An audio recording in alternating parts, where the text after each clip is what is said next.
But I usually, since I'm in Columbia City, I go the Fort Wayne area usually. So it was amazing to come and get to see everything and talk with Michael. And I'm all about, partnerships and supporting each other's causes. So I'm happy to be here, happy that you're here. I know that as a parent, there is no good time to come to a workshop to get childcare, to get your people fed, to get yourself fed. So I know you had to go through probably many, many hoops to arrive here on time tonight. So thank you for making the time.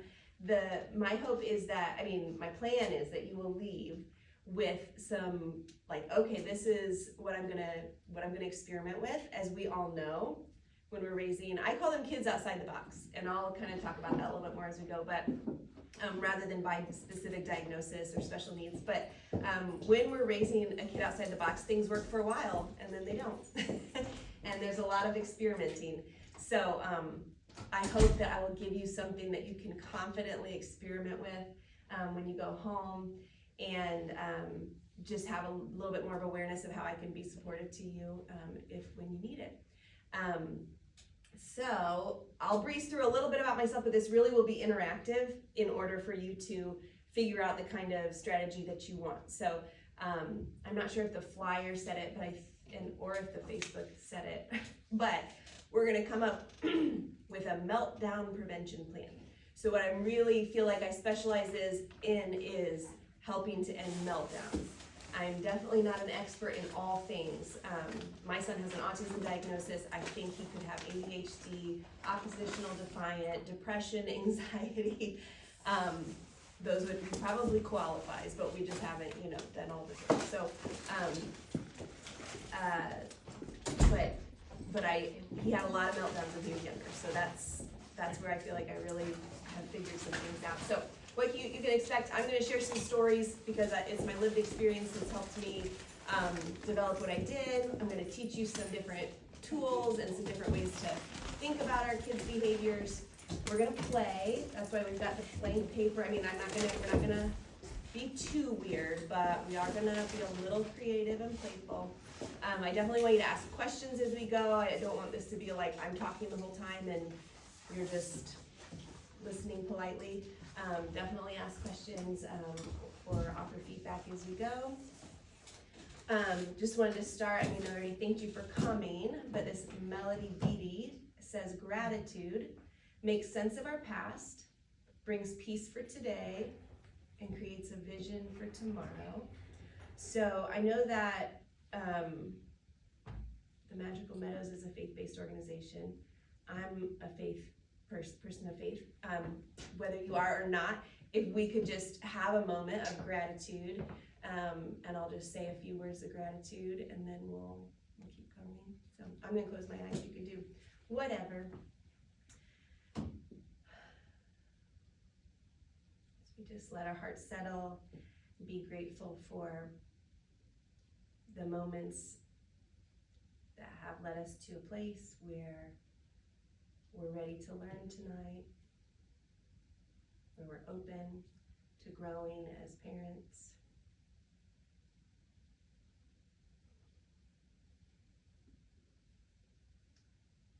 We have gratitude that despite the difficulties and hard things that our kiddos face, that we're facing,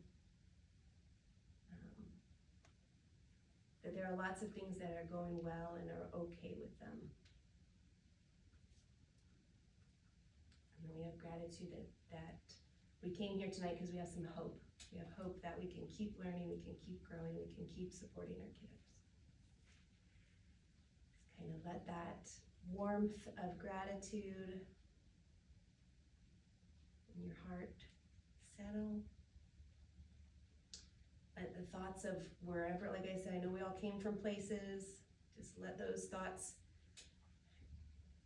exit the building and come back when we're done. But let's really just try to be here now, take what we can, and trust that all our problems and to-dos will meet us at the door when we leave. All right. Thanks for doing that with me. All right, who am I? I'm a mama of a kid outside the box. Like I said, my oldest Levi's 16. I have a 14-year-old, and then I have he'll be 2. I've lost track of the months. He'll be 2 in February. My oldest is the one with the autism diagnosis. I was a therapist for 10 years working with, I started with kids because my kids were little, so they were kind of like, when I did my internship, hey, you want to work with kids? Sure. So I started working with kids that were in foster care placements and or newly adopted, and so a lot of my background was in learning about early attachment, stress and trauma, how that affects the brain, how it affects their bodies, how it affects their behavior, their learning, all those kinds of things. So I worked in public or community mental health and then in private practice, really grew a practice with my mom and owned it for a little bit. Meanwhile, raising these the two at the time. And then I'm also a messy follower of Jesus. I heard that on Elevation Church this past Sunday, and I was like, I really struggle sometimes because my life is so messy, and I don't want to give Jesus that name, so I say messy follower of Jesus.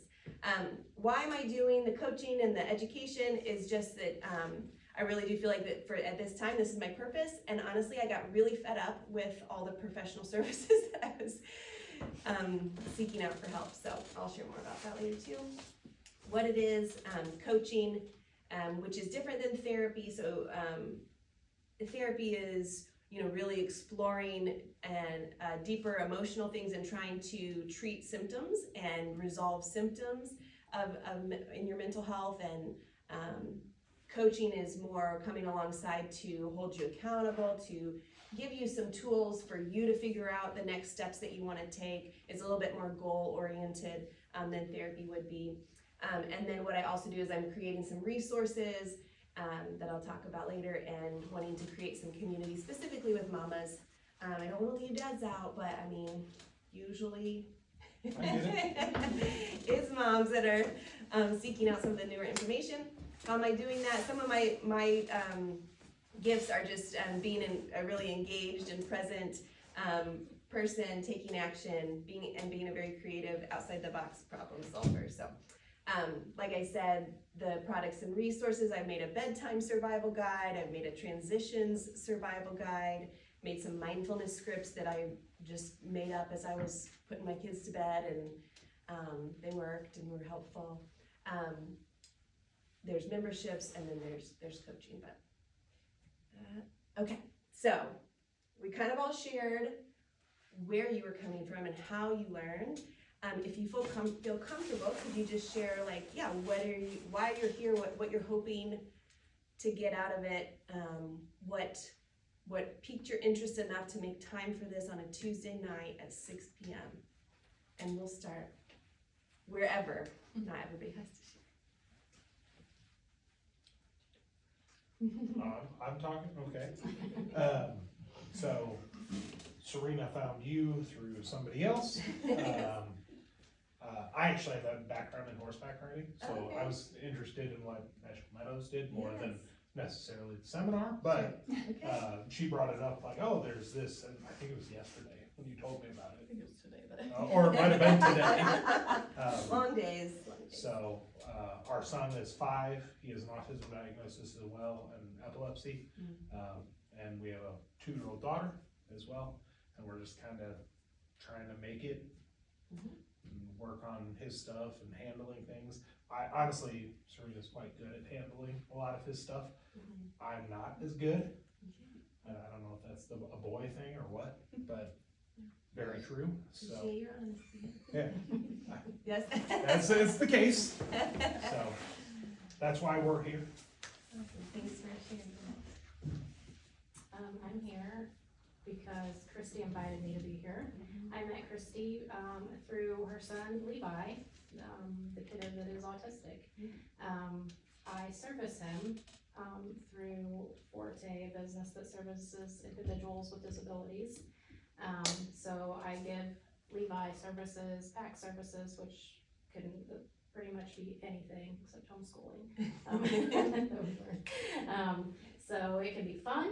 It can be be not so much fun for him, things that he maybe needs to do but doesn't want to. So that's how I came in contact with Christy. I do have a son who is 25 who is also labeled autistic. There was nothing like this when he was younger, so to me this is amazing. A service that I wish would have been available back then. This is also something that is near and dear to my heart. Because of that, I have talked to Christy and possibly, more than likely, will be joining Peace Parenting as a staff member at some point also.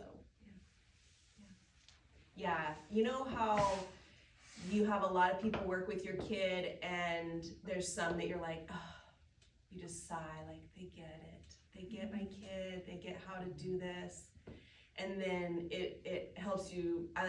Once I started working with Tara, I actually ended up firing another person because it was like, oh yeah, this is what it feels like when somebody likes my kid and does well with them. Like, I don't have to do this anymore. Yeah, I'm glad you shared that too, because yeah, I invited her here because I want her to come alongside and do this thing with me because she's natural. So thanks. My son is 30 and he's always had meltdowns. And throughout the years we've sometimes figured out what to do, but then it changes. Yeah. And so this past couple of years has been tough on him. His dad left. Mm. And so the meltdowns have really increased. And so we have him on medication now, which is the first time. Mm. So, but he is doing well the last 2 months, settled in on the medication, but we still have meltdowns, probably once a month, sometimes twice. And I just want to learn if I can help him some way. Right. So he looks like he's about 14. Yeah. And he acts like he's about 14. Yeah. But anyway, he is 30 and he does work. Okay. Works at Keystone RV. And That's great, because that's like, I reached out to Tara, like, I just need to sit and talk to somebody, because at 16, I'm in this whole, like, is he gonna launch? Is he not gonna launch? Is he gonna be able to live on his own? Is he, it's like all this, I know. because yeah, I'm he's 30 and 16, but he's not 30. 16, Yeah. but he is Yeah. 16, but, It's difficult. yeah, So, well, glad you're here, thanks for sharing. So my daughter's 10. We fostered and then adopted her. So she has lots of trauma, diagnosed PTSD. She has reactive attachment disorder, anxiety, ADHD. I mean, you just do the alphabet. Right, yeah. We're in all sorts of counseling and therapy, and we go here. And so I just came to learn any tips I can get on meltdowns. Yeah. Our last one was at 5 o'clock tonight. Mm-hmm. So, Yeah. anything we can, and we knew it was coming because it did with the schedule change, yeah. which leads to a meltdown. So we tried to brace for it, but Yeah. it still happens. Yeah. How long has she been your adoptive daughter? How long did you foster her for? We fostered for a year and adopted about a year and a half. Okay, so you've had, 2.5 years Yep. of relationship now, okay. Yep. And so she came around 8, Mhm. which was about 8, okay. Thanks for sharing. I have 2 autistic sons, and I'm in the old block. My older son is 29, and we didn't figure out until he was going into middle school that what was really going on with him. And then my younger son is 23, and he didn't get a diagnosis until high school.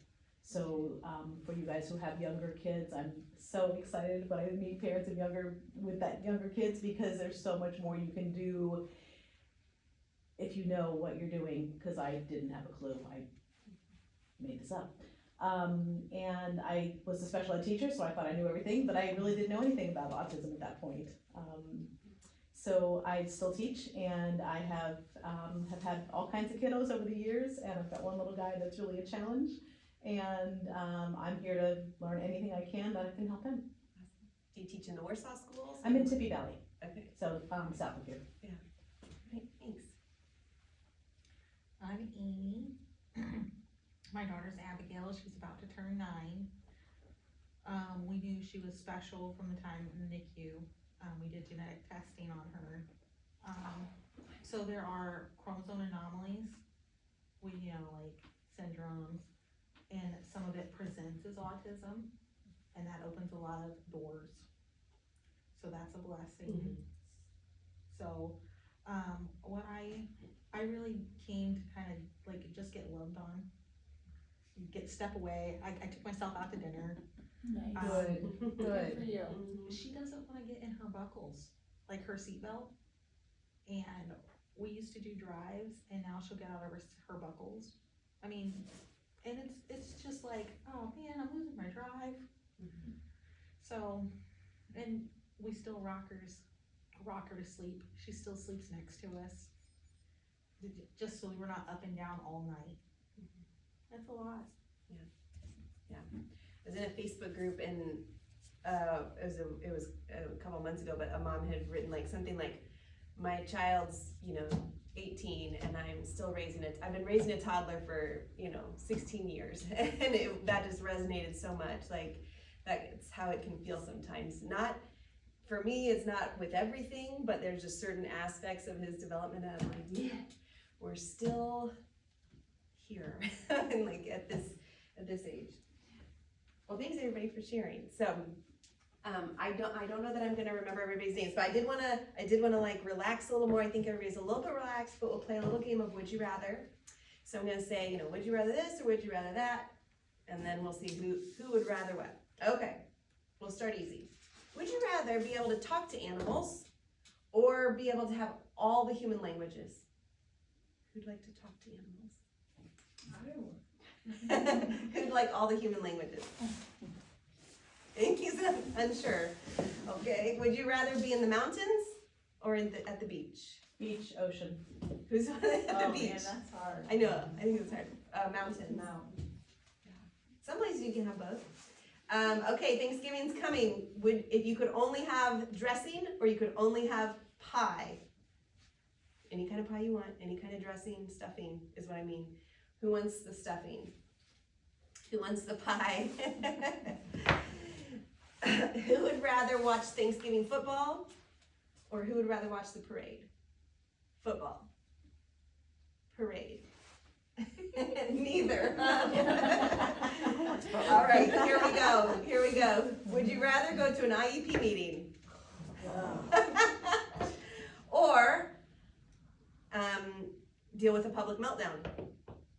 Oh, that's easy. IEP meeting, Yeah, I don't wanna do it in public. public meltdown. I would rather do that. Cause you can still carry him right now. Yeah. Yeah, see, they I'm get planning No, on carrying the for police the will be, foreseeable future. yeah, no, I I'm don't like, know, the police will be called. Right. It's 30. Oh, we've had that happen, yeah. Would you rather do the tedious task of creating visual schedules or visual communication cards, or would you rather take your kiddo to meet another professional? That's a good one. I know, I'll let everybody think. Who wants to create a visual? I'd rather do that. Take them to another professional. I'm glad, maybe you've had good experiences. I've had some good experiences. Would you rather be in a room with your child, you cannot get out, they will not leave, let's say 30 minutes, and they're doing their random sounds, you can't get away from it, or they're in your personal space bubble the entire time? That's so easy. Okay, who wants the sounds? Who wants the personal space bubble? I think I can tune them both out. Okay, that's all I had. Does anybody have wanna put one out there? Okay. All right.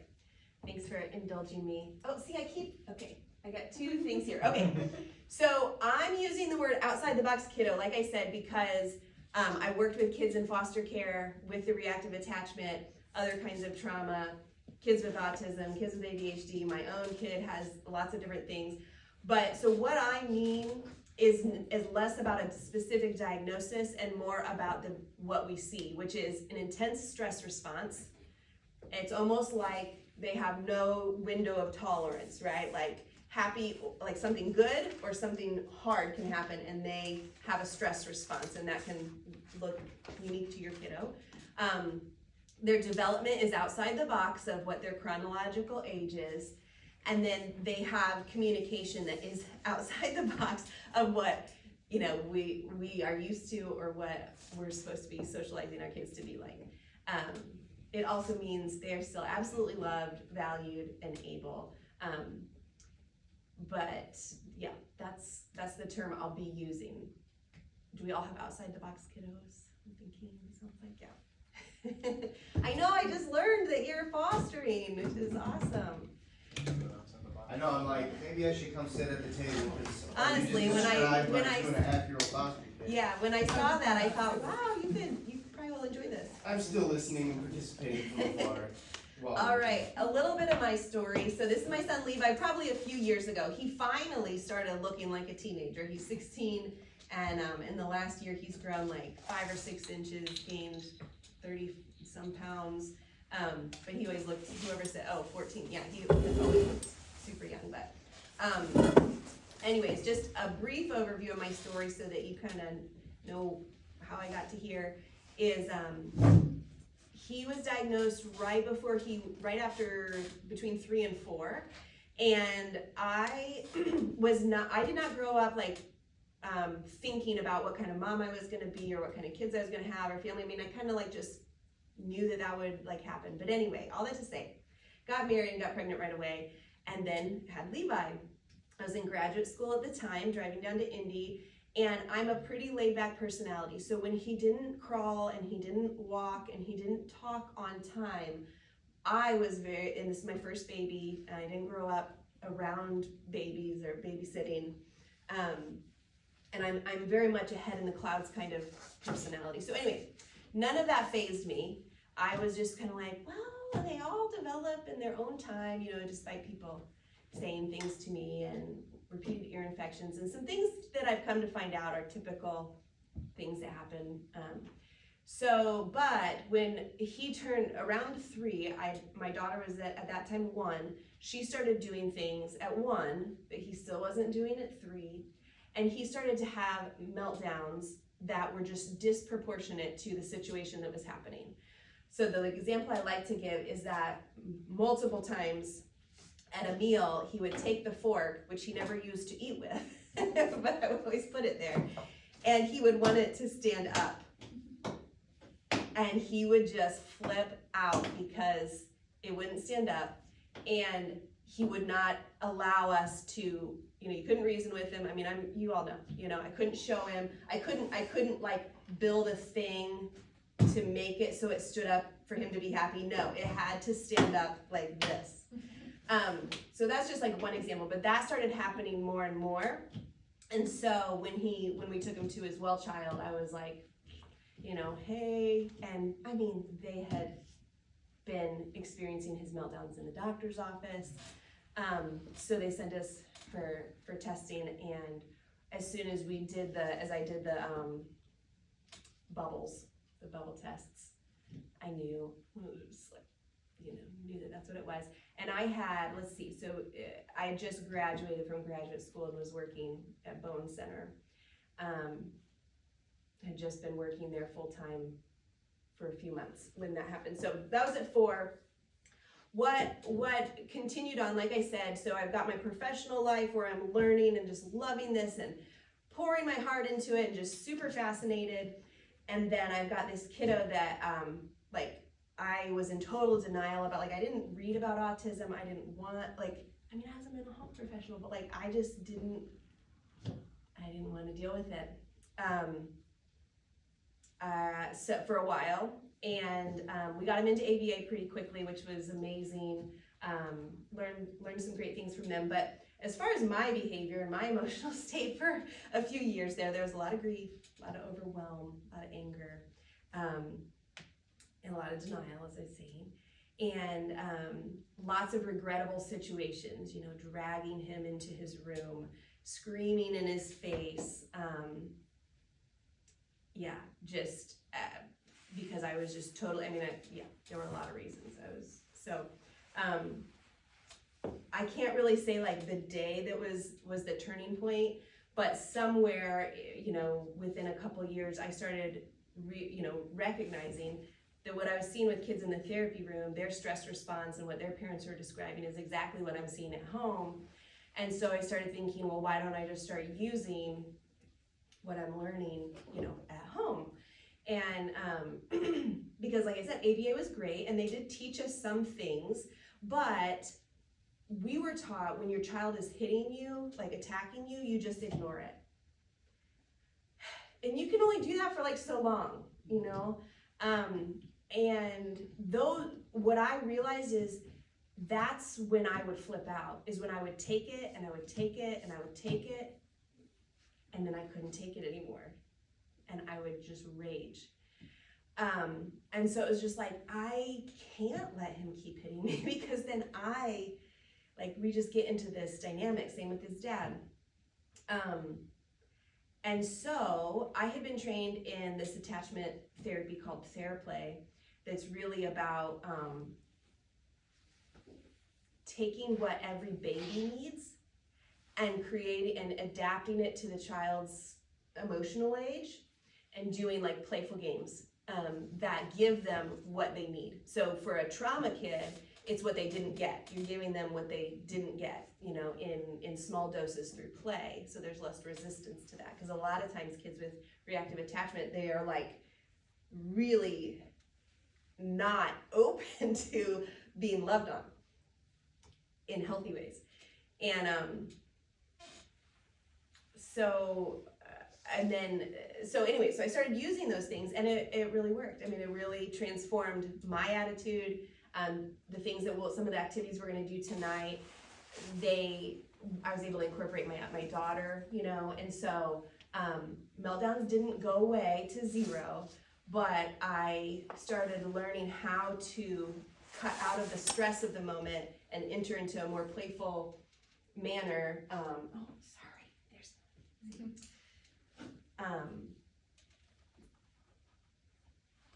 And diffuse some of the stress we were both feeling and get compliance, reduce resistance and that kind of thing. So, but I'll say, you know, it started with being totally exhausted and overwhelmed, and then being able to shift my mindset to recognize that his behavior is a stress response and that everything that I do with him is not about if it goes well or not. We are just practicing. We are just practicing this skill, or we are just practicing this routine, or we are practicing. And when I'm able to remind myself even now that we're practicing, and there's less judgment towards myself and towards him, and I'm able to not get quite so knocked off my feet when the inevitable obstacle presents itself, you know, in the situation. So, all right. So from all this, I left therapy. I've been homeschooling him, and our family went through divorce in 2020. So there's been some, you know, healing and an adjustment. And then I had a baby. So anyways, I'm now re-entering this world of being out there, and I developed peace actually shortly after the divorce, but I just didn't know a place to start doing it. When I looked back and were like, what were all the pieces that I did, not perfectly, but what were those pieces that helped reduce the meltdowns, that helped me feel like I'm not gonna die, I can recover when there's a meltdown, I can reduce the meltdowns. So that's what peace is. And so tonight I don't know that we'll get through all of them, because I really want you to go home with something rather than me just like share a ton of information. So we'll see how many of them we get through, because I've got like a little activity for each one.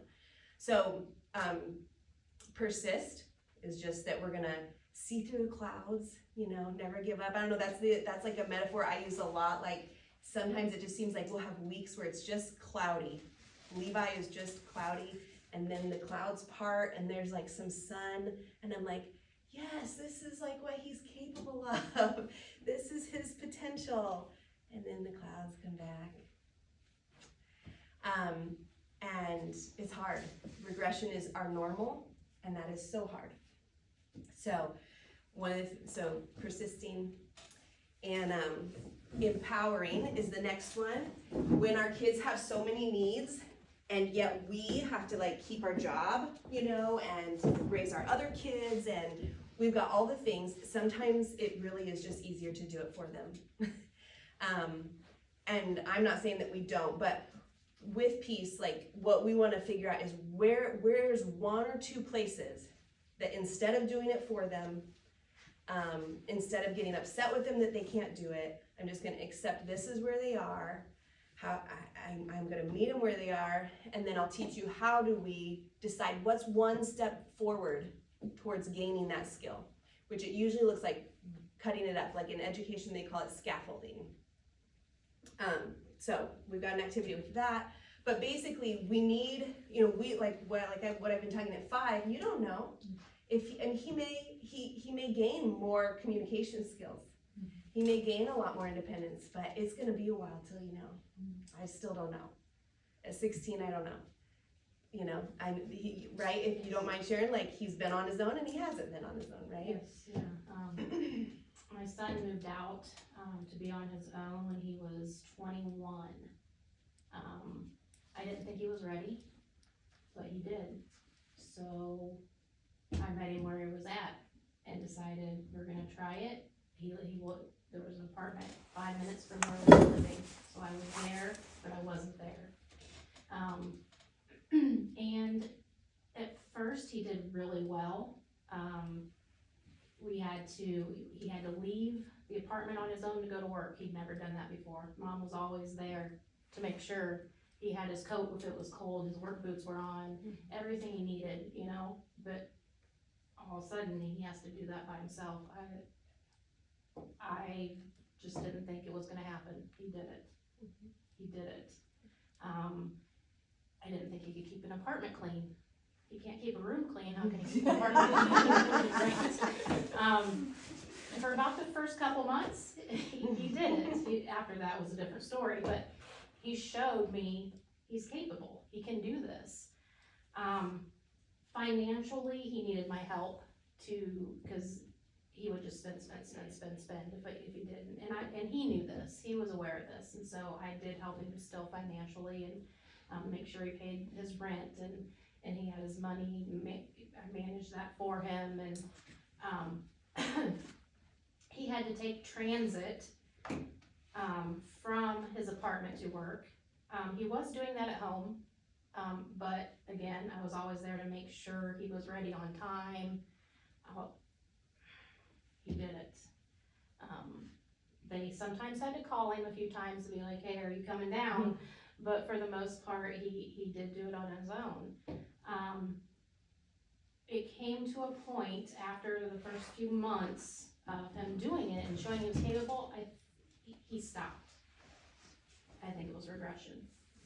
And kind of like build up, right? I don't know about your kids, but I feel like the stress accumulates, and then he can't maintain sometimes the functioning. Yep. The apartment started getting disgusting, even when I would go over and help and try to prompt and redirect and show, without me there all the time, as soon as I left, he wasn't doing it. The trash was piling up, he wasn't doing his laundry. He started calling into work a lot, because I wasn't there to say, no, you shouldn't be doing that. So we waited it out until his lease was ready, it was over, which was 1 full year, but I would say by that time we were into about 7 months, so it wasn't too much longer. I just spent more time there than what I was. And he moved back home, and he's still living at home. He still wants to live on his own at some point, which I think he can do. And I bet you know a lot of things now to help, and so does he, things that need skills increased and. Yes, I think both of us are more aware of now what he needs to work on, which we do work on at home now. Do I think it'll happen in a year? Probably not. 5, 6, I mean, maybe, it's just in his own time. And that's what I need to work on, is when he's ready for that. Like, how many 25-year-olds live at home still? You know, live at home that have he doesn't have like a girlfriend, he doesn't talk about marriage, he doesn't talk about kids, like, so part of it, I feel like he's okay with living with mom forever, which is okay, but it's not okay, cause mom's not always gonna be around forever. So I want him to get those skills and be able to function and do it without mom. Yeah. So yeah, as we're raising kids outside the box for maybe 30 plus years, empowerment is an ongoing thing, and it can be, I've got a story I might share about, teaching Levi how to tie his shoes, something small, but something that you need to do every day if you're gonna leave home and be at school and, put your gym shoes on or whatever. Or it can be something bigger like transportation, but it's really challenging to accept where they are. That this is where they are, and me hoping and praying that they're gonna get here is not making it happen. So I gotta figure out, but then back to that persisting, but we don't wanna just accept like, well, this is where they are, this is all they can do. We wanna keep trying to help them grow. So we have an activity that'll kind of help us think through that. Action is just, we want to communicate with less words and more action, more movement, more gestures, more play. We've got our fully developed adult brains, and our kids, plus they have developmental delays, and so they do not have fully developed brains. They do not take directions the way we give them. They have their own way of making sense of the world, understanding the world, and it's really, we do figure it out because we love our kids. But it's another big place of needing to accept and decide, am I gonna join them in how they need me to communicate to them, or am I gonna keep expecting them to learn this way of communicating? But we need to use a lot less words.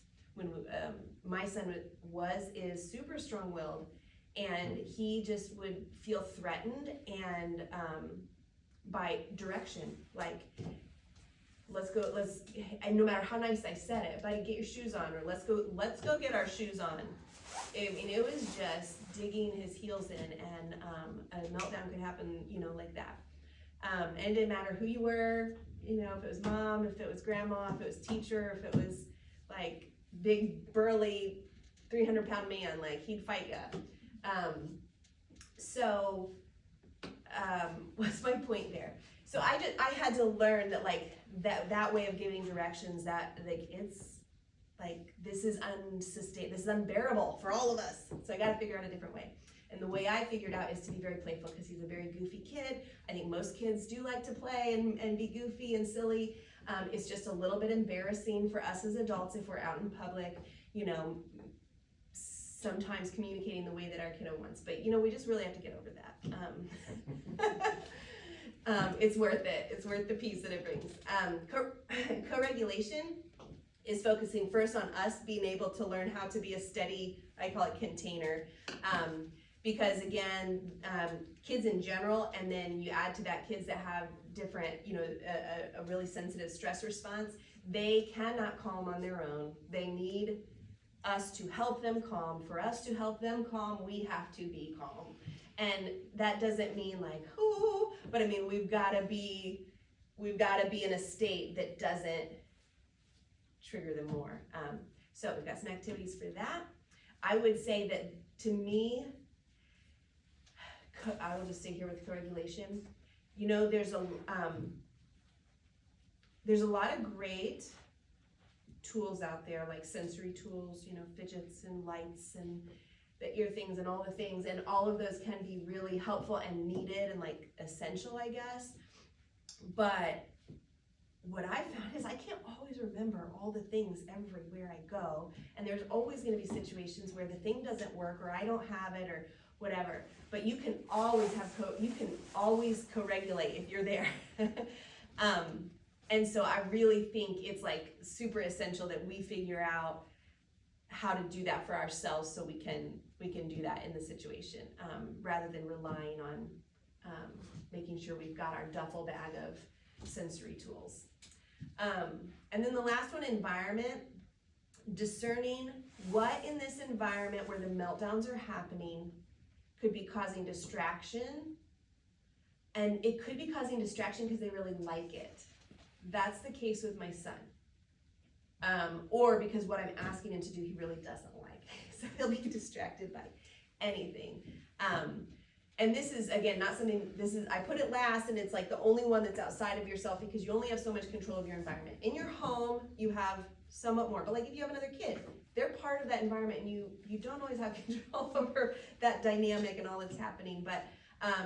But learning, like the bedtime survival guide, you could strategize at bedtime what in this environment is distracting because my kid wants to play with that instead of get in bed, or they, or take a bath or things, and then really just deciding what are the essential elements instead of having all the things and trying all the things in our desperation to get them calmed down or get them to do the thing. We're just throwing everything we have to try to make it happen. Really deciding like what's essential, and let's just have that so we can stay focused. When I was learning how to do this stuff, like I wrote it and put it on my mirror, and I put it on the fridge, and I put it in my car, because in those moments of stress, I forget. So I needed reminders of like, remember this is what you're doing. All right, so this is peace, and this is if, we're doing group coaching, or I'm doing one-on-one coaching, or we're doing the, online community. This is the framework that I'm teaching just as an anchor, because again, I'm not an expert on all the things, but I'm really good at this, and I really feel like I can help in this area.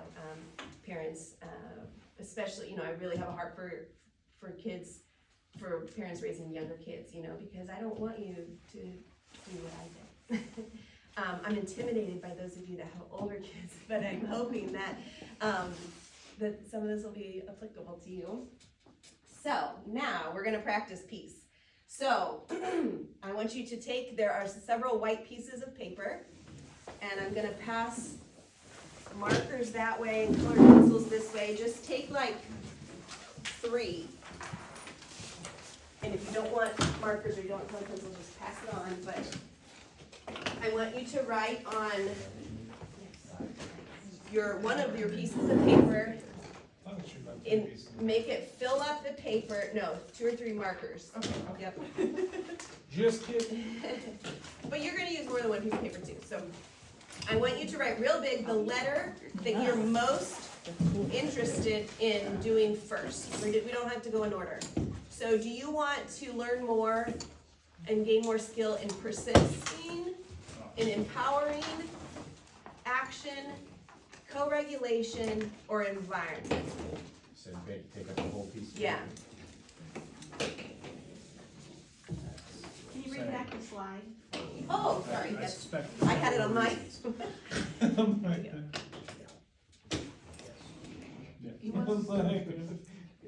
like looking at that sea and like, Yeah. Can you pass the markers? Which one you're most interested in? I don't remember. I think I do that pretty well. Has I'm so Are bad. we supposed to have both? No, just No. one or the other. Well, I'm just making the link. Oh, okay. And yeah, okay. I was gonna say I just want to make sure we can all see it from where we are. My letter. We'll just see if we have consensus or not. And we'll go from there. If not, I'll decide.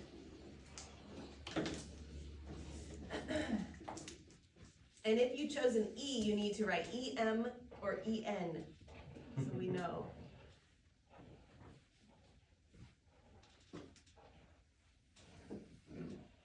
Nice. Okay, everybody got theirs? And present. C, C, C, C, A, E, M, C, A. So we'll do co-regulation, then action, then empowerment.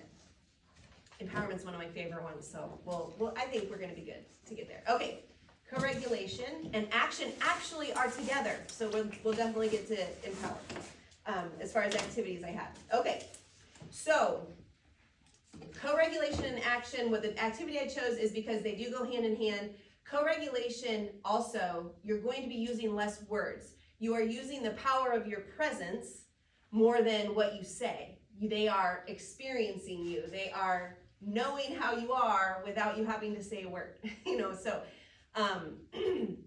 So before I teach you some activities, when I say co-regulation and you think about yourself getting calm and steady, what do you think of? Like, what do you imagine yourself doing trying to get calm when your child is like, when you're like, oh my, here comes the melt, it's happening.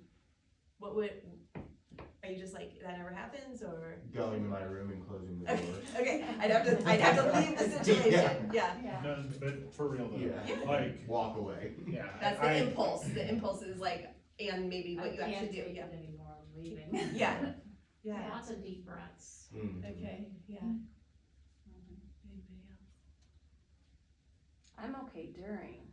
I can Oh. stay calm. It's the after. Mm. Yeah. And the letdown of that, yeah, yeah.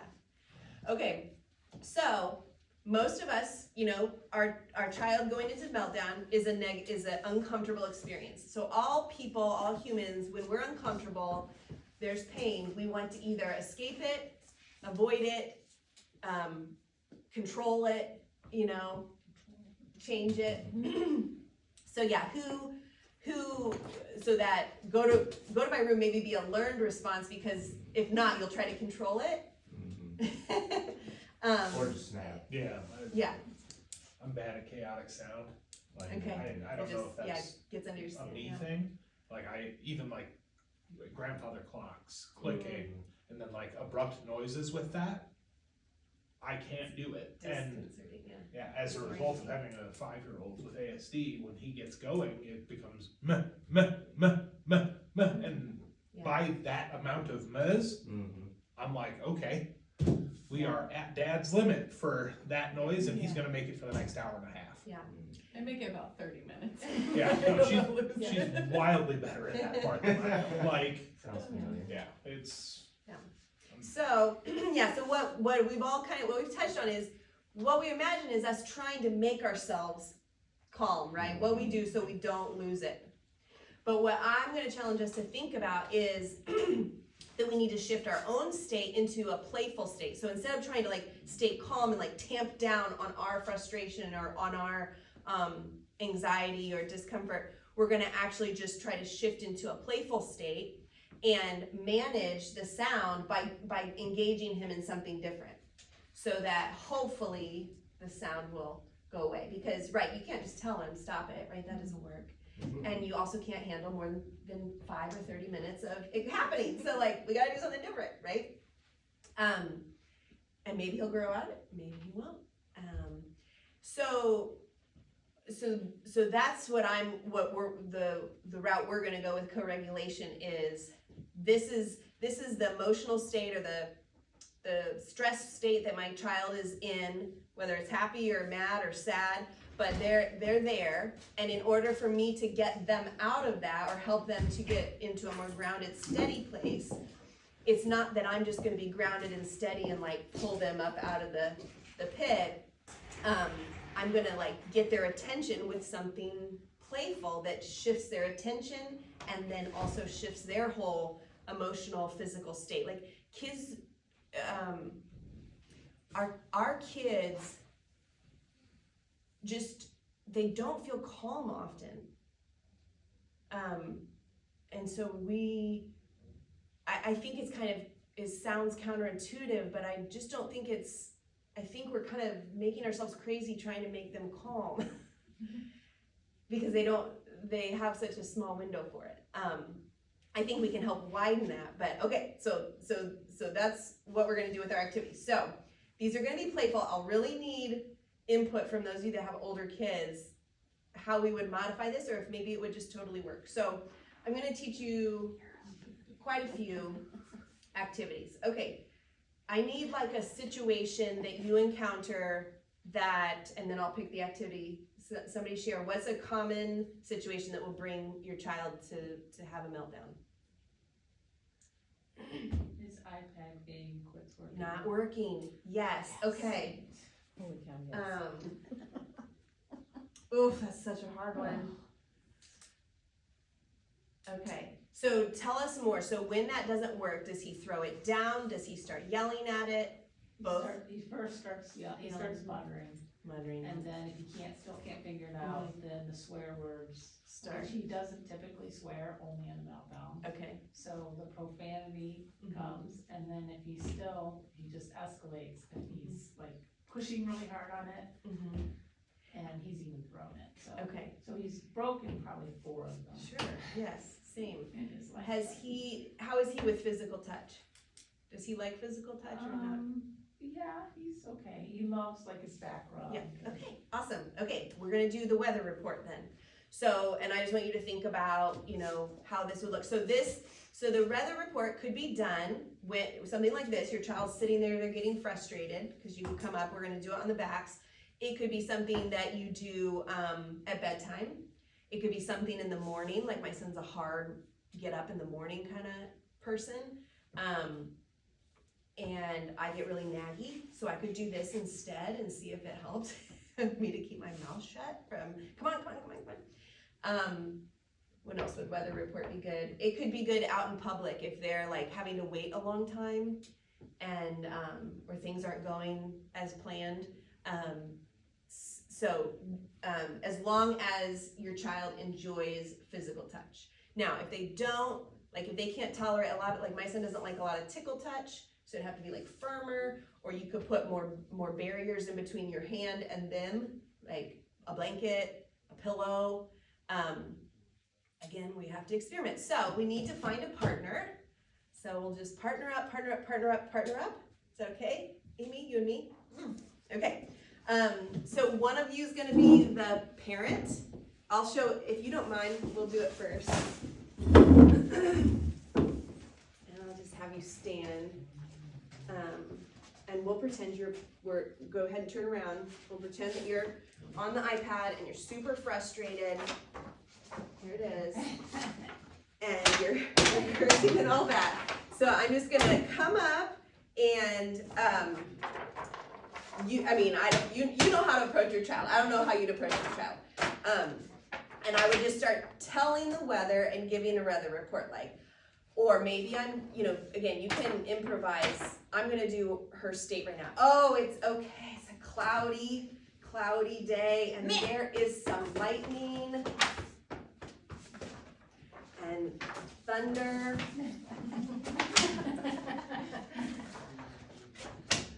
And the wind is blowing. The wind is just blowing, and then it gets lighter and lighter, and the sun starts to come out. No, it's true. So the sun starts to come out and shine. Oh, and there's some birds flying. And if any of this is bothering you, let me know. I'm just gonna snack now. Okay. So this can be a very short activity, or it can be, we could sit and do this for a really long time. But yeah, so let's say she just told me I'm ready for a snack. Okay, I've got the iPad out of the way now, right? And so now I'm gonna figure out how calm she is. Should we do this to the snack? Or should I put her down have her sit on the couch and wrap her up, or give her her truck, or what do I do and go get her a snack? And then while she's eating the snack, I might continue, I might not, a lot of, like I said, this is very situational with your kids. So you tell us, since we're kind of focusing on yours, what do you think would happen if you did that? He still knows the iPad isn't fixed. Okay, he would still have a hard time seeing. Yeah. So he would be saying that, or he wouldn't let you move it? Yeah. He would probably be over banging his head on the wall. Okay, and where would the iPad be? Yeah. so if he's Probably- banging his head on the wall, like, is he doing that in an injurious way or just Yeah, okay. So what do you normally need to do in that kind of a situation? well, if he's really banging his head, like, and it's on the wall, then I have to grab him. Yeah. And I have to bring him back and try to, and sometimes that doesn't work. Yeah. Sometimes he gets mad. So you think if you were doing weather report Yeah. while he's on the iPad, he would still just stay laser focused on that it's not working Yeah, until it's If- working, until it's working? fixed, Do you we're- think you could be like, you know what, let me finish this weather report. Let's just pause from the iPad and I'm gonna do this weather report I'm willing to try. and then we'll see. You Yeah. know? Anybody else with your kiddos? Is there any like, oh, I could use it here or there? And tell us how it felt. I felt soothed. Yeah. Yeah, and like I wanted to change the activity to something I knew she would like Oh, little, okay. little raisins or something, Uh-huh. because it probably just the internet needs reset in the house. That's what it, well, yeah, that's what it usually is, something like, he hasn't connected to the internet, so then the game hasn't Mm-hmm. updated, and so it's not. So if I can get her something else to give me time, Yeah. yeah. And maybe, yeah, if you're able to say things like, we're doing this weather report and then, then we're gonna get back to fixing, Yeah. solving the problem, Yeah. or, we're gonna To solve break the it. link maybe, Yeah. between, yeah, I don't know. There's any time that this seems like, oh, that would make sense to try that? Well, it seems like it would work sometimes for Mom. Mhm. But Right, what do you sometimes. do, like, when she turns around and goes, Mom, you're just trying to distract me? Like, Yes. she's onto it. Yeah, do you And I like say, it? Well, yes, I am. Yeah. But, like I it? mean, in Yeah. that situation, what would you do? I'd probably say, yeah. Yeah, cause that's Because unideal. your brain is so frustrated that you can't solve your problem right now. So I'm helping you get your brain back online, or, I'd say something. Yeah, and that's what, yeah. usually with my son, if I start something like that, I'll end up doing a lot of like really firm pressure, he just like ends up usually kind of like, Yeah. you don't have to stay on just the back if it's working, and they, because for him, what I've noticed with his like physiology is part of why the meltdown happens. It's like he can't relax until he's hit that breaking point or Yeah. whatever. And then you see it, like, Yeah, and then they're just after the head exhausted and- banging, then It's clear. it's like, and then there's crying, Mhm. he's sad, he's Shame mad, and he's remorse. sorry, he swore at me Yes. and he pushed me and it's Yes. like, oh. Right, and then you hate that, right? So the idea with doing the weather report in the midst of that is you're giving them a sensory experience. You're doing something to try to shift so that maybe they can relax. Like you're helping them to relax. But our words do not help them to relax. No. Us saying, calm down, or I'll Escalate. fix it, or let me help, those do not help. But weather And it's report hard. night, Because you think that's what you need to do. Right, it's what makes sense to our brain. Right. Yeah, okay, go ahead and turn to your partner. I know you two don't know each other very well, but your moms, so, okay. So I'm gonna lead you through how to do the weather report. I'm gonna give the report and I want you to just do whatever makes sense to you with your hands on their back. Child, tell them what kind of touch your child would want, because I want you to try to be your child in this What if your exercise. child would want touch? That's great, okay. That's my older son. Okay, is that what you? No, our son's a little manipulative. What if like he starts doing this on purpose to get back rubs? Well, I'm not Yeah. kidding. It sounds a little then ridiculous. he needs that's back not rubs. Okay, I'm like, He like does this little thing where he's got like his little like shit-eating grin or whatever. He knows what he's doing and Uh-huh. he just laughs about it. Like I think it's so that funny. would be a good thing to ask the ABA is like, how do we work this in so he starts to be able to ask for it appropriately, and he's learning that he likes this, Yeah, but we only do it when he's melting down. right. But so it might be something that you wanna try when he's melting down and at bedtime. And when he's You not. know, yeah, give it to him at a time when things are fine. Then he doesn't associate it. No, that makes a lot of sense. with Yeah. Cause I'm like, that kid's like, Yeah. he has intrusive thoughts, like that's his like autism thing. Like he'll be just a happy, normal kid, and then he's like, I'm gonna break it. Yeah, yep. And you're just like, whoa. Yeah. But then like he's very sneakily manipulative. Like Yeah. he'll bring mommy to something, and she's like, no.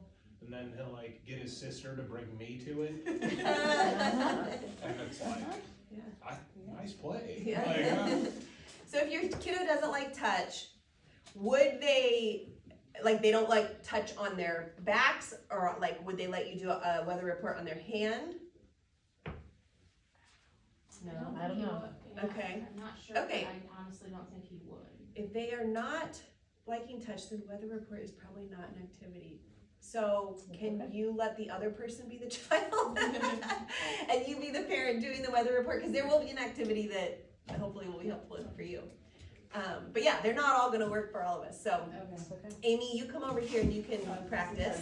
So it's one on So I'm gonna give the weather report. Yeah, so yeah, The kiddo you tell needs her. to know. Tell her what he likes. Yes. Yeah, he likes this, like this way. Okay, so. How about you? You're giving the weather report. Feel free to- Sorry. Would you rather I stand up? Okay. No, I'm gonna reach you. She'd be careful. Christie? Yes. Correct. Yep. Okay. And And you're we're gonna gonna, sit her straight. I'm gonna tell you, yeah, the weather Well, report. how would you do it with him? Yeah, he'd probably, yeah. He'd probably be down. Okay. He's a taller anyway, so if we were standing, he's still taller, Okay. sure. No, but I think she's gonna second be graders, her so- daughter. You're gonna be your daughter. Right. Right, Okay, all right. right. Okay, we'll start and then she can join. Okay, well, we're just gonna start with the morning. It's morning time and the sun comes No. up. Don't touch me. It's I'm morning Henley, not me. time and the sun comes Oh, up. okay. That's So how she'll she say that, but starts. keep doing Okay, it. okay. But don't stop. And the Okay. rays are Okay. shining out. And the rays are shining out. Yeah, you can say it if you want. And there's a few clouds in the sky And there's a few clouds in the sky and a slight breeze. and a slight breeze. And the sun just keeps shining, And the sun just keeps shining. but the wind starts to pick up. But the wind starts to pick up. So you I'm watching her going, Yeah, yeah, and I Don't don't do what she's doing. No, Do no, what makes but sense some to of you. her ideas, it's like, oh, working, yeah, I never okay. thought of that. Yeah, so like, yeah, so like right now, Yeah. she's not doing anything that actually feels like how the weather would. She's just doing what she knows your daughter would like, probably, right? Probably. So do that, but you could pretend like, you could make the wind, you know, Yeah. it's however you wanna do it. The trick, it's that you're kind of tricking them because you're talking about something that is not really, Related to the iPad. boy. yeah, yeah. And you're touching them in a way that feels good that they probably wouldn't let you if you were just like, let me give you a back Yeah. rub. Okay, so let's see, the wind has started to pick up a bit. And just a little bit of rain starts falling.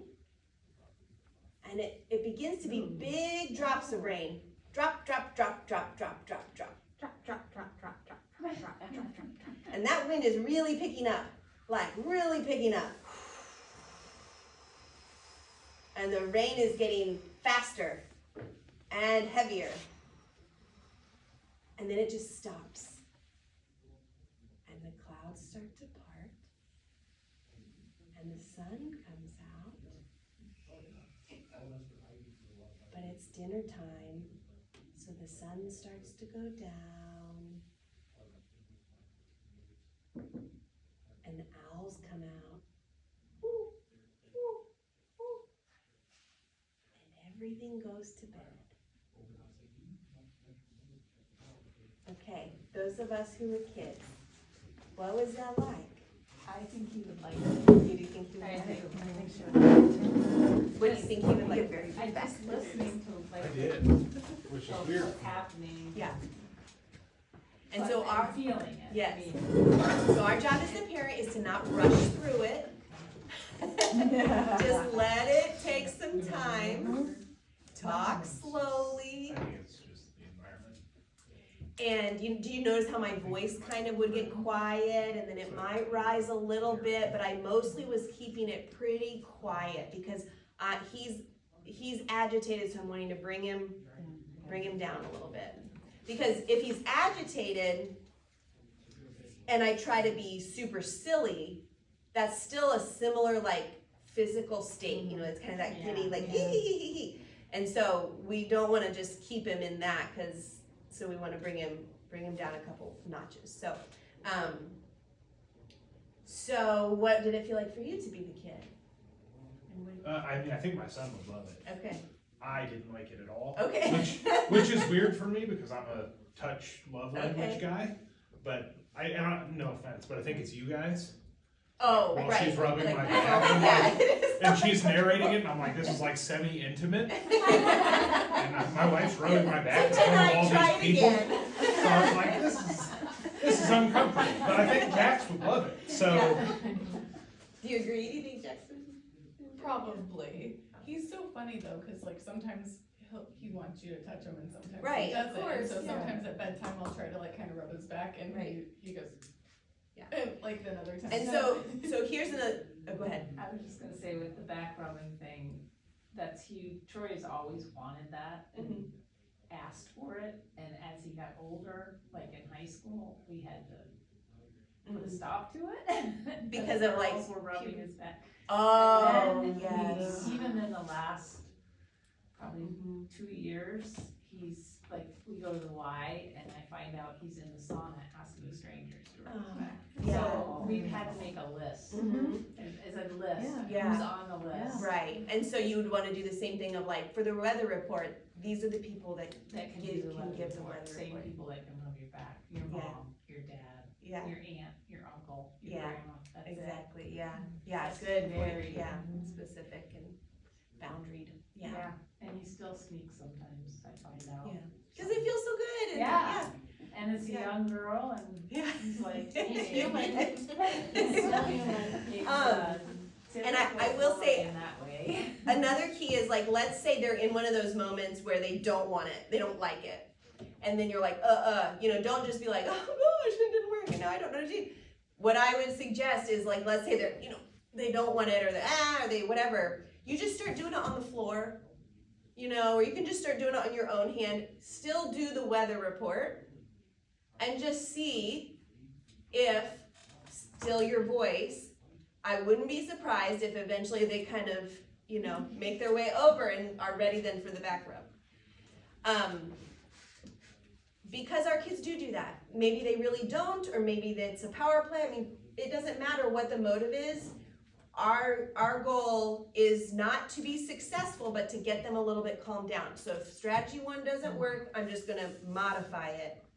I'm gonna stay with the weather report and modify it. If another little sibling's around, as long as you got the iPad away or whatever, you somehow navigated out of that being in their focus, you could do the weather report on another sibling.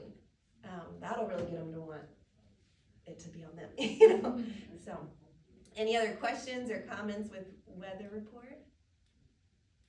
How did you think of it? Like, how did you come up with it?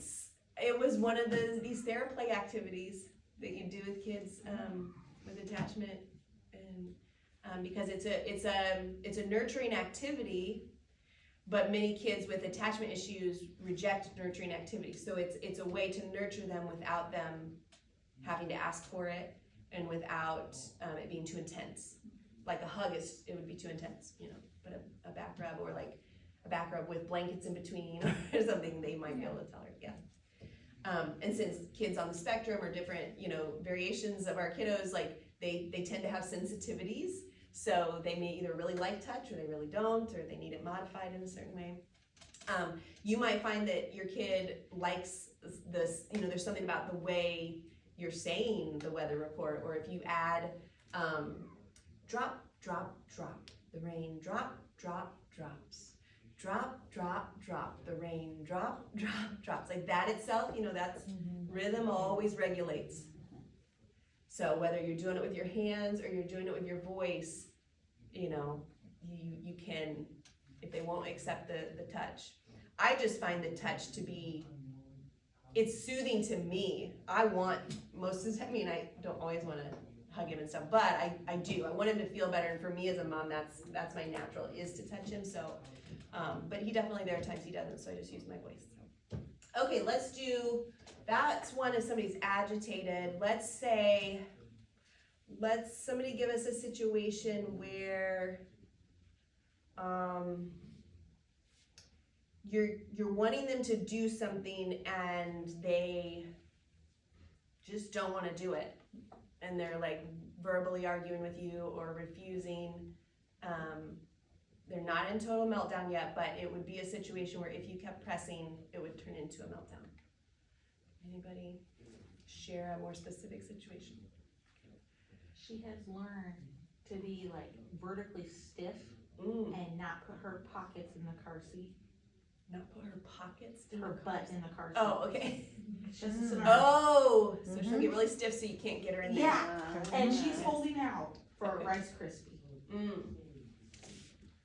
And because that's like a normal thing, once she gets in her seat, she gets a Rice Krispie, or no, that's something you, I had them, and like, it started to be a demand. okay. No, I just had a treat, Mm-hmm. and then But now it it's- escalated. Yeah, because she loves it so much. And then like, then she doesn't wanna stay in the buckles. So do you allow some snacks in the buckles? They're 45 calories, so before anybody judges me. Hey, we all give our kids snacks in the Yeah. car, yeah. Judgment free zone. Sorry. They're the Yeah. 45 Okay. calorie minis. Yeah, I And just need, raisins yeah, and caramel crisps. okay. But you don't want her to always have the Rice Krispie treat because I don't, you want it to be a treat. You want to save it as a treat. listen to your mama Yeah. and sit in your buckles. Okay, you just want her to do it. Yeah. Okay. Well, you might have to shift just a little bit there, but I will say, okay, because what if we take that as we could see it as she just wants her treat, so she's figured out to do this, or we could think maybe transitions are hard for her, and going from getting in the car tells her we're leaving and we're going somewhere, and she doesn't like that. Oh no, she wants French fries. But French fries? I thought it was Rice Krispie treats. Well, she wants to go bye-bye somewhere. Okay, but then why is she getting stiff? Because she wants the Rice Krispie treat. She wants, yeah. Okay, She wants it up front, and then she wants to go bye-bye. And she's not heavy either. But Okay. she's got us played like a fiddle. yeah. So okay, okay. I'm gonna do. This activity is called copycat arguing, and I did just make this one up. I didn't get this one from anywhere. Copycat arguing. Okay. Well, first, I would always just plan to give her a snack. But not if you don't want it to be a Rice Krispie treat, whatever it's gonna be, but you get it to her before she straightens up. So that that's not the dynamic anymore. And how you could do that is, so copycat arguing is basically like if the child is like, you're like, go get in the car, and she may not say no, but let's say she says, no, I don't wanna get in the car. And then say, well, I said don't get in the car. Do you hear what I said? And then she says, but I want my Rice Krispie treat. Well, you're gonna have a Rice Krispie treat. And you argue, but you are not arguing. You're just like copycatting them. You're not mocking them, but you're kind of making it silly. So they're a little like confused and their resistance goes down. I do this one a lot with Levi. So, but I'll also just do it at random times. Like he'll say, because there's always gonna be something I gotta tell him to do, right? Yeah. So I try to keep an ongoing, I mean, you've seen, I'm not So doing give- this amazing. Give me an example. Okay, sure. So, so we might be eating breakfast and he'll say, yeah, let me think of something. He'll say, after I, I'm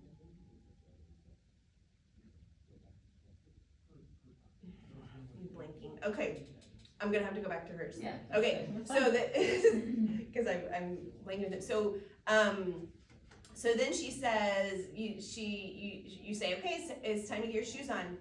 I want to wear my sandals. You would say, you don't want to wear your sandals, or you're gonna wear your flip. You just say something different. You're gonna wear bare feet. So you're refusing to argue in a sense. you know, but all the while, as you're saying, you refuse, you know, you're gonna go in bare feet, you're grabbing the shoes or whatever, or you're putting them in front of her, you're using the nonverbal communication, okay? So you're saying something with your mouth that doesn't make sense, but you're doing with your actions what you want them to do. So you're moving them along without arguing, but you're kind of copycatting whatever they say. And let's say, does she have something else like a toy? Like Levi would always want a car to come with him in the car. So he might say, where's my car? And I'd say, you know, we're not gonna get your car, as I'm grabbing the car. And we're not gonna wear coats today, as I'm grabbing the coat.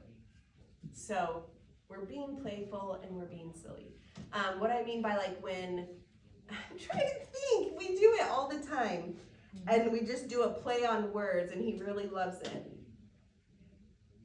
He'll say things like, are you my father? Yes. So I might say something like, you are my father. And then he'll say, I am your father. I am your father. You know, we just keep going. Because again, if he's feeling connected to me, he's feeling light and in that kind of like pleasant state, he is gonna be more likely when I'm like, hey father, go brush your teeth, to go brush his teeth. You know, so we have to stay in character and we have to, you know, but here's where I had to come to is, as a parent of a kid outside the box, you're always on, right? Yeah. You are always on, and it's exhausting. But if you are always on silly, it feels a little better. And you get better responses. I'm gonna try this, see what happens. He's probably gonna be like, what? Yeah. And if Nothing else, you're gonna throw him off so bad. Right, exactly. He might forget about the broken iPad. Right, exactly. And if you say something that makes them chuckle, just repeat it. Just keep doing it. Because now you've got a thing that you can pull out at another time that you know will be like, make them chuckle. So that is copycat arguing. Let's do one more. This one is not as playful or fun, but any of you use whiteboards with your kiddos? I use whiteboards constantly. Okay. So again, this is just this is not co-regulation. Okay. It's not co-regulation in the way of I'm here and I'm this steady presence that's helping you stay steady and calm. This is something I use though to keep me from going insane, from repeating myself 500 times. Because every time I have to repeat myself, I get a little more agitated, and I can't hide it. You know, so when he was really little, it was all pictures. Now, and I will say, you probably there's all these wonderful social stories and visual schedules with these beautiful pictures, and it's very intimidating and it's very time consuming to find all those little things, print them out, laminate them, and make all the pretty little visual tools that we're told our kids need. So just draw it and they'll get the concept of whatever it is, your version of drawing it. So when we started, I homeschool him, and I have for the most part. He did some school and it was always a disaster. So when he was younger and we were homeschooling, we spent hours and months just on hygiene, just those first few things that you do in the morning. And so I would just do a toothbrush and his breakfast, here's a bowl, a spoon, and his clothes.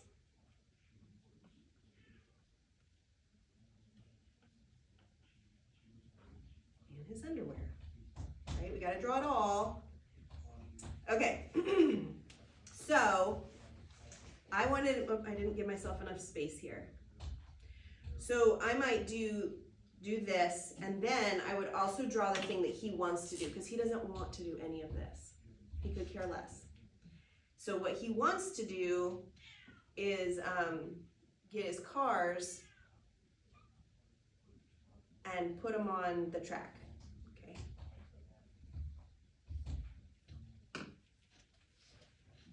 I might do something like this.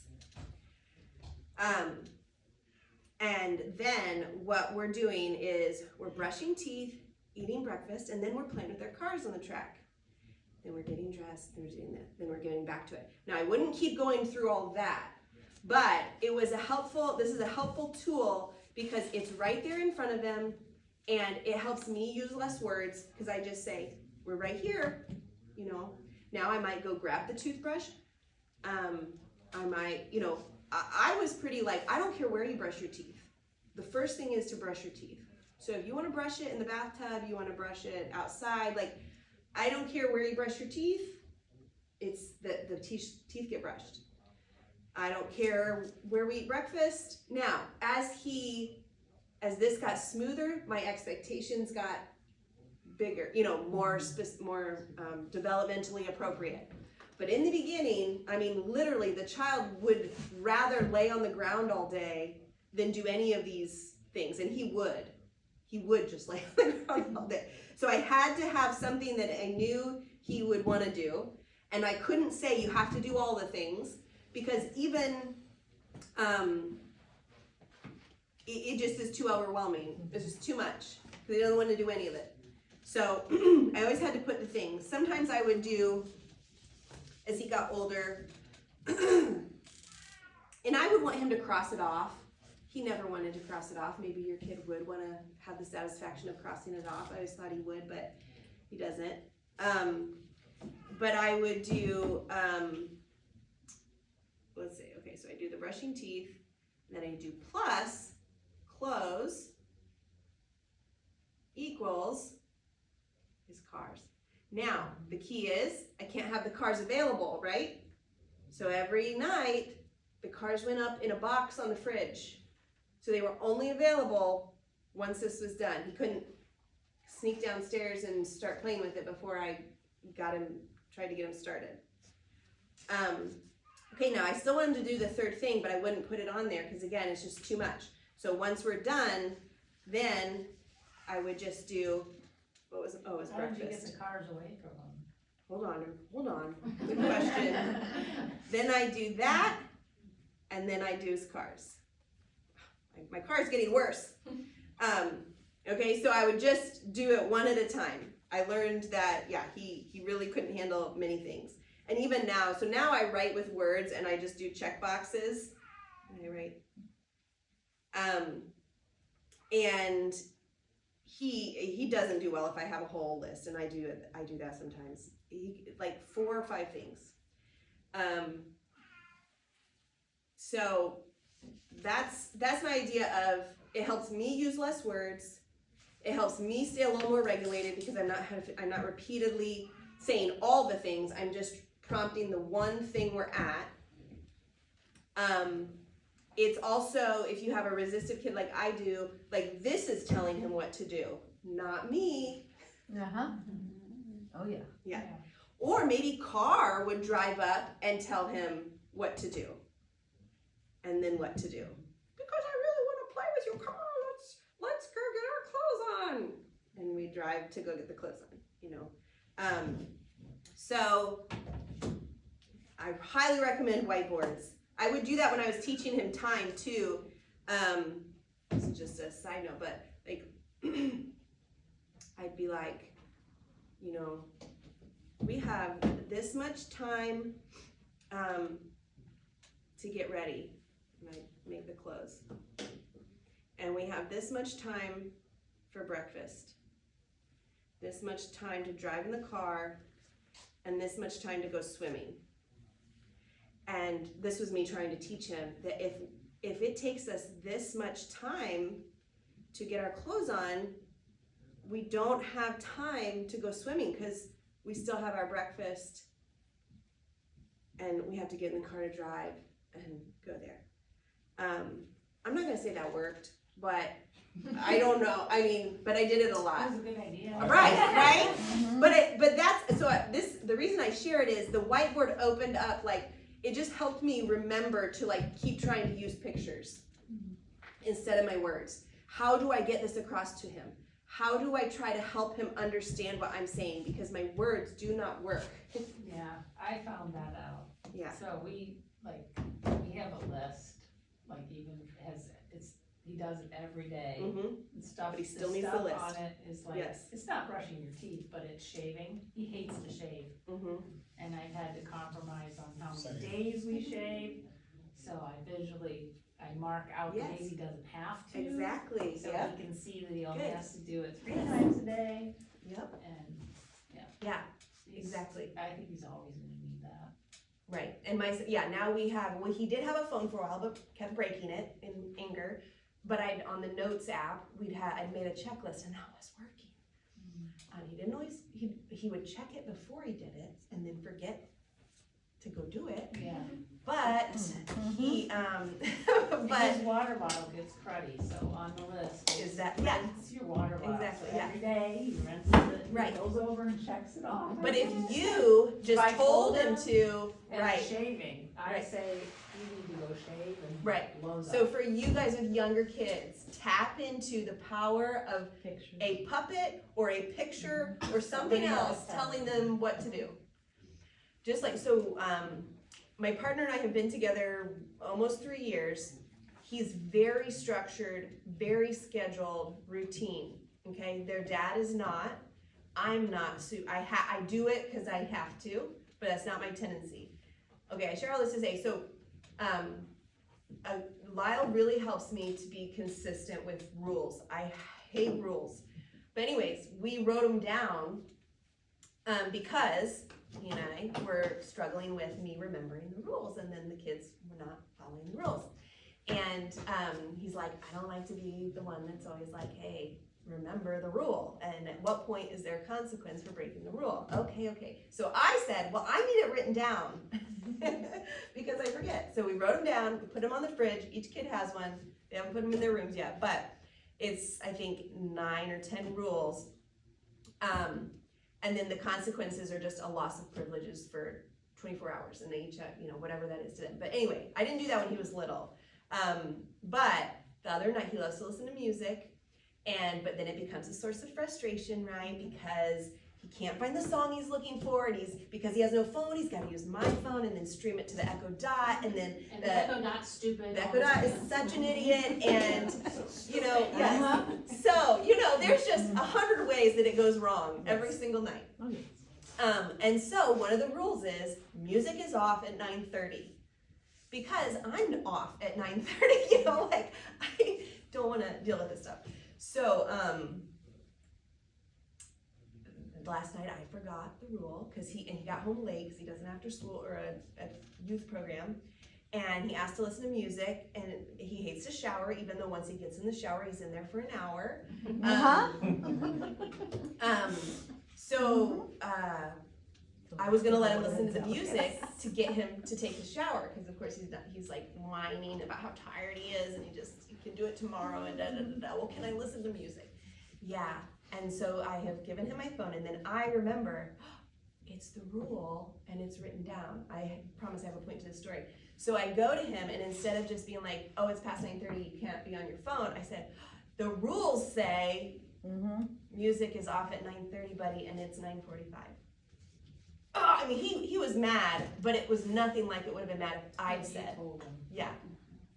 So I just share that to say it helps to have it. And there's a term that I just heard about called demand avoidance. Yes. Okay, so you look up YouTube videos on demand avoidance. Some people explain it really well, and that's basically what I deal with a lot, and I think it sounds like it's a typical thing with kids on the spectrum anyway. So that's why strategies like this work, because you're indirectly making a demand instead of they can't handle the direct. Giving them choices, like I give choices that he would definitely not want to do. Ooh. And you give him in there the choice that Right. and he'll Right, so he'll then do he it. has some freedom and You control. can either do dishes, or you can go vacuum, he hates the vacuum, Yeah, exactly. All right, so let's move on to empowerment before we close. I will say this, the action, like a lot of these activities, the first product I made was called a bedtime survival guide, because something that ABA helped with a lot was teaching us that you can't focus on it all. You can't focus on every single behavior and every single need they have. You just gotta choose and intensely focus on 1 to 2. And so that was kind of my thinking with, okay, if I can help families address meltdowns at bedtime, that's like a game changer. You know, if we don't send our kid to bed and then they're ashamed and we're ashamed and we're exhausted and like it's just and we dread the bedtime hour, you know. So in the bedtime guide, there are probably 15 activities like this, like playful activities that I like give the whole direction to. Like, this is how you play this game. If you like this and would want some more ideas, that's a pretty affordable way to read some of those. And then I give some different strategies on back time, transitioning from, you know, playing in the living room to the bedroom zone, or, you know, reading stories, taking a bath, getting out of the bath, all the different, brushing the teeth, all the different activities that can create chaos. So, okay, so empowerment. Take another piece of paper and you're gonna draw, oh, I've got my whiteboard, so I'll just do it here with you. All right, you're gonna fill up the paper. I want try to get 4 to 5 steps. I got 4 on mine, but you want 4 to 5 steps. And remember, empowerment is us saying, okay, I want to accept where they are. I want to come meet them there, in that place where they are, with their skill or their emotion or whatever. And I'm going to accept it and think, what would a little bit of taking a step towards the ultimate look like? Okay, so can someone give me an example? So I'll share the story of Levi tying his shoes, but like, let's use a skill. What's a skill that your child avoids, or they will have a meltdown every single time they need to do this skill, like tying a shoe or buttoning a shirt or feeding, using a spoon,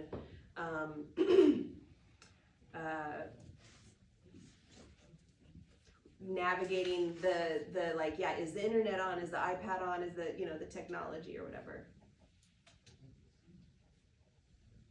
Anybody want to throw one out there? Sure, tying shoes. Tying shoes. Okay, let me share my tying shoes story then. Okay, so yes, so fine motor has always been really challenging for Levi. He's got low muscle tone, which seems to be a typical trait. And so that whole coordination involved, the strength of your fingers to hold and wrap, and I mean, it's a process, you know. And so when he doesn't think he can do something, he just refuses flat out to do it. So if he doesn't like it, or if he thinks he can't do it. So lots of resistance. And you know, when do we usually want our kids to put their shoes on? When we want it's time to leave the house. So this was a big problem for me, because it's like, he's not, I can't just bring him a shoe while we're sitting around at home and be like, let's practice tying our shoes. Like, he would not do it. And then when we need to leave, because I've already dealt with whatever I dealt with, and we're already running late. So I can't use this time right now to tie his shoes, or to teach him to tie his shoes. So I'm in a real pickle here. And I had never thought about it before, right? Because I've been tying my shoes forever. So it's just you just tie your shoes. But as I thought about it, it's like, well, you have to make sure the strings are pulled tight enough. You have to I have to create the X. You got to pull it through. You got to create one hoop, however you learn it. But you know, there's actually multiple steps to tying the shoe. And he was having trouble with all of them. And so, I remember it was summer, and he wanted to ride his bike, and now I can't remember where, but we lived in town, he wanted to ride his bike, probably to my parents or something, and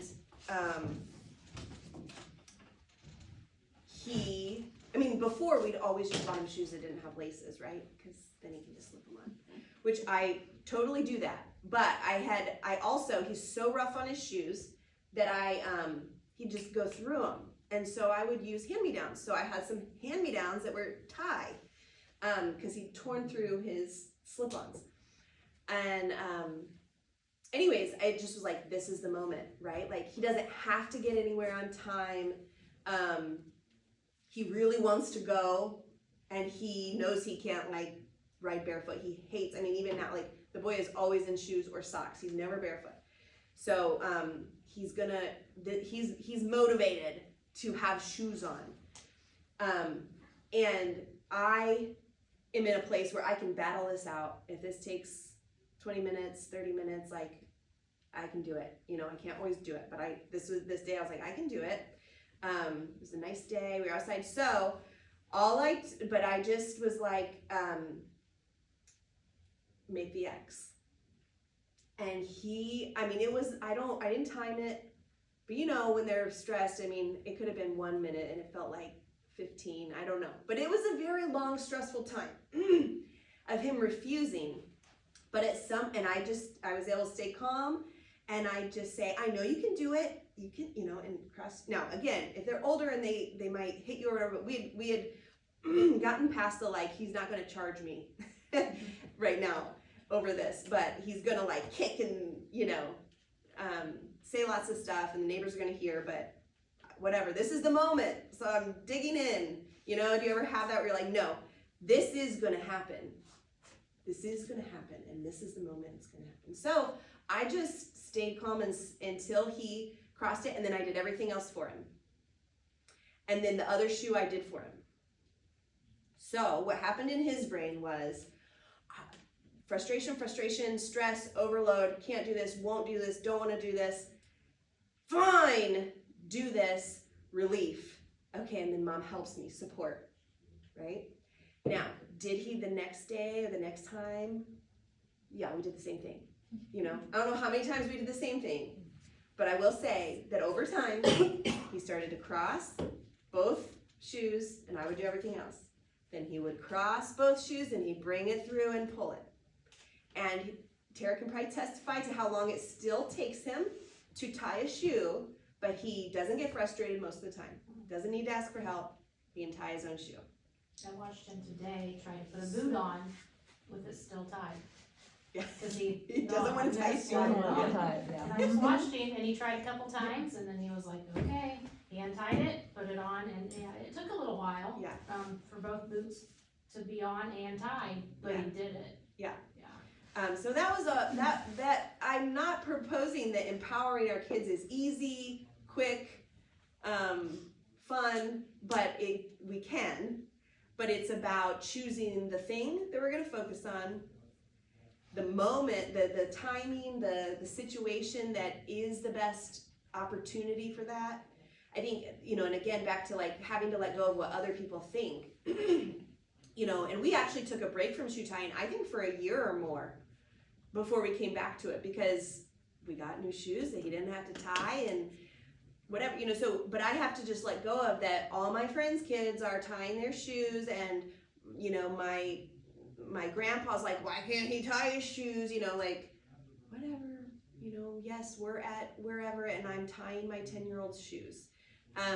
I just have to like let that go and trust myself and trust my kid that like when that's important again, we'll get to it.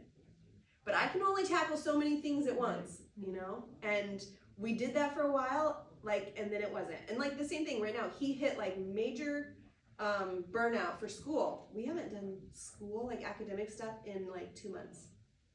We do a lot of life skills right now, but we don't do any school. Because it'll come back, but it's not happening right now.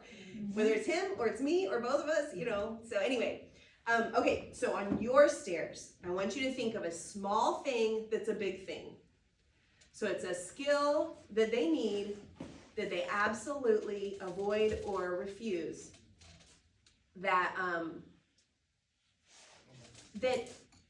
So the reason I chose, you know, that moment, or I chose shoe tying, is it's independence, right? So try to choose a skill that you think, you know what, if he could do this independently, this might change how he sees himself, or this might free me up with, so that I can help our daughter do this, or like, what would it be, and I'm gonna really focus on this thing and let other things go. So for example, when I was really focused on the shoe tying, I had to start planning to leave way before we were gonna leave. So I might let go of, or I might start giving him snacks, you know, during as he's trying to do this hard thing. Or I might give him a snack before we start on it. I might give him a snack afterwards. I might, you know, I'm gonna shift some things and really focus on this because I can't do everything else. So what's a skill? And I want you to put that, I want you to put the full thing up at the top. So if it's shaving, tying shoes, if it's eating with a utensil, if it's greeting someone, you know, saying a greeting when they see family, sitting at the table. Great. Okay, so put sitting at the table at the top of your stairs. And then at the bottom of your stairs, you're gonna write what they do. So instead of sitting at the table, what is it that they do when you're wanting them to sit at the table? Run around and play. Okay, so you're gonna write run around and play. And I'm assuming you want them to sit at the table because it's dinner time. Yeah. Yeah, okay. Somebody else tell me what they chose. Okay, that's okay. I put brushing teeth. Brushing teeth. Okay, so at the top would be brushing teeth with toothpaste for a decent amount of time, getting all the teeth, right? What do they do now? No toothpaste and chewing. No toothpaste and chewing on the toothbrush or chewing? Yeah, like on one side. Okay, yeah. Okay, great, perfect. Okay, so now this is where they're at. This is where we need to meet them. This is where we want to get them to go. We're not going to put a time limit on up here. We're going to let go of knowing when that happens. And we're just going to focus on right here. And we're not even going to fill in these other ones right now because there's no point. Okay, so one step forward would be, okay, so I'm going to use the toothbrushing one. Will she only do it on one side, or will she go, nya, nya, nya, nya, and then she'll do another side, nya, nya, nya, nya? Only one side. Only one side. So maybe for her, one step forward is to chew on the toothbrush on both sides. No toothpaste, right? Right. You said? Okay. And I assume you've experimented, and it's not about the flavor. Nope. It's about the texture and the feeling. Yeah, leave it assuming. Okay, can she do water? Like on the Make her toothbrush? wet? Oh, yeah. Okay, so the water, okay. So it could be that you're switching that. For running around, it could be that he pauses at the table and he sits for 3 seconds. Or he, and he gets a bite, or he gets a drink, or, you know, whatever it is. The brushing teeth thing too could be, she's gnawing on this side, and then have you tried her, like, putting the toothpaste on her finger and gnawing on her finger? Yes. You have tried that, and she will not do that. She won't do it. Okay. Will she swish water in her mouth, do you think? Yeah, she does. Okay.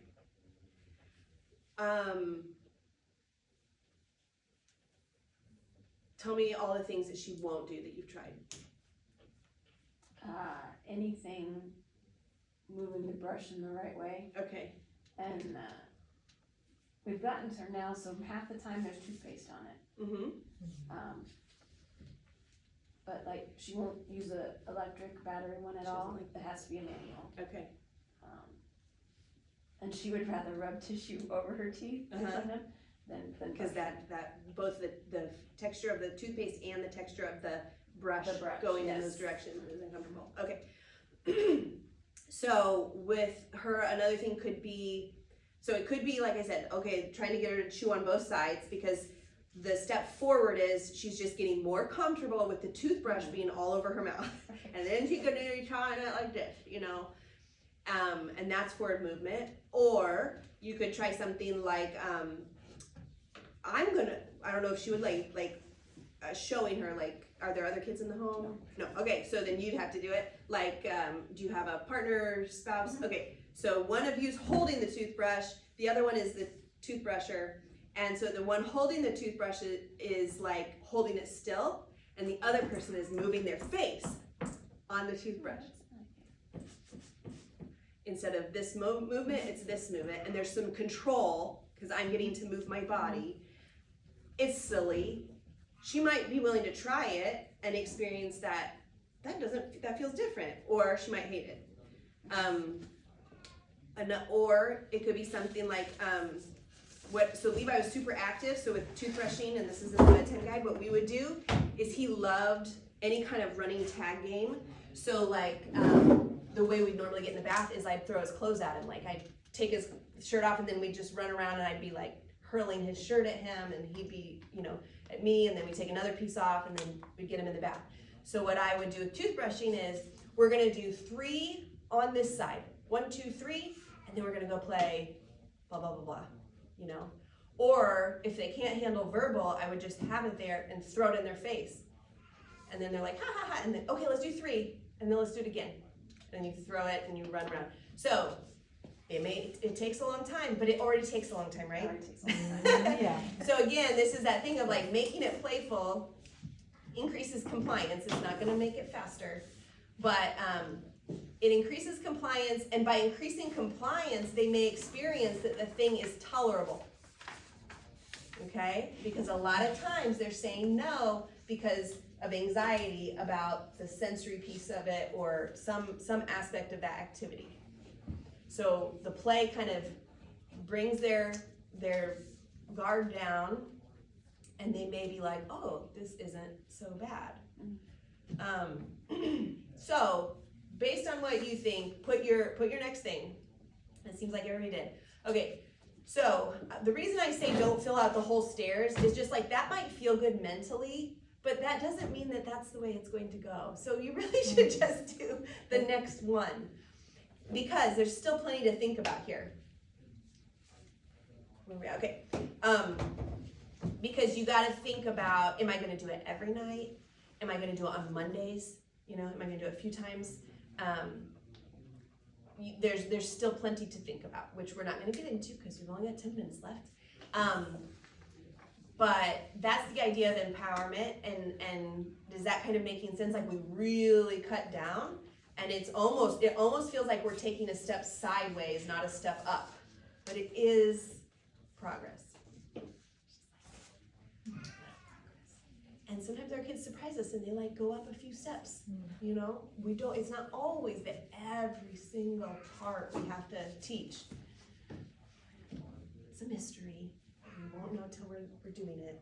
So, all right, so that's that, which is what we did. So if you wouldn't mind, I'm hoping that you could scan this QR code. It's a very short survey just to get your feedback about tonight. And I will say that I'm going to send you 2 emails after this, and then I won't bug you anymore unless you want me to.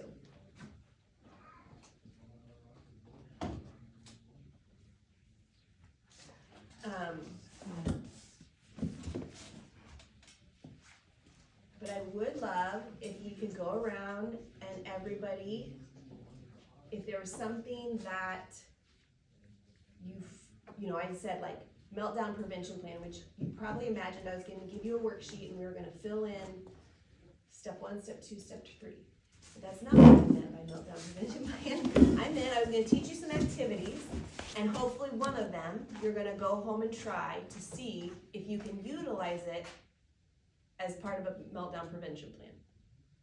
So I'd love to hear if there was, one of those activities or one of the letters that you're like, okay, I have a little hope that learning, experimenting with this, I might see some results. For me, it was a letter report Okay. and being funny. My son has a really good sense of humor. Good. Yeah. And I never really interacted in that way when he's upset. So I think And I would say whatever you're thinking right now, make sure you write it down very clearly, because you may forget when you leave tonight. Like, write down, this is what I wanna remember and what I wanna do.